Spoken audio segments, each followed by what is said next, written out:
So if you don't know, Paraguay has the second largest hydroelectric dam in the world. Yeah, well, I know it because I've seen your channel. Yeah, so but yeah, most of people don't. It was built with Brazil, and they each own 50% of it. And for years, Paraguay has just been, they can't consume all that energy. It's too much energy, and they're not an industrial country.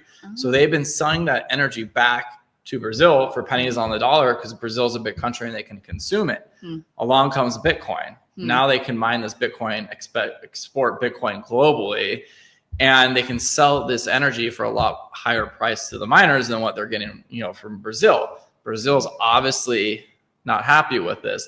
So there was a boom period in mining in Paraguay for a couple of years where there's mines everywhere, illegal mines. Yeah, I have seen some news about like government taking down miners from people. Yeah, but they were like farms of they were not like so just pretty much like 70+% of mines are illegal. But it was a gray area. It was just like anyone could do it, and then the government came out with a law where it was a crypto tax, or crypto tariff. So if you're mining, you paid a higher rate.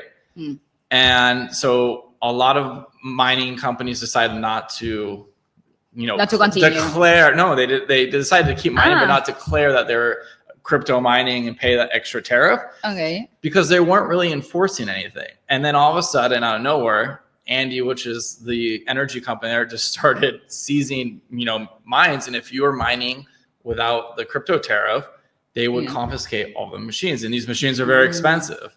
Yeah. So that's kind of the situation. But they would like resell them or just keep them? You would have to bribe them. Okay. Corruption. Okay. To be honest with you, it's very, very corrupt country.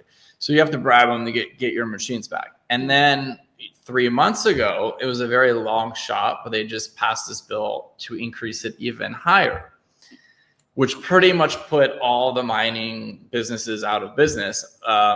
Because the only way you can successfully mine right now is if you have a direct line to a substation. So substations, where all the energy comes from, converted. It's a big, facility.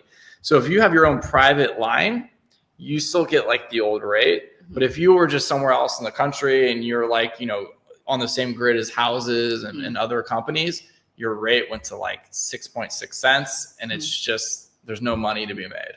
So it kind of blew up the whole industry. And then at the same time, they also criminalized illegal mining, where there wasn't a punitive thing before. And now they can arrest you if you're doing it.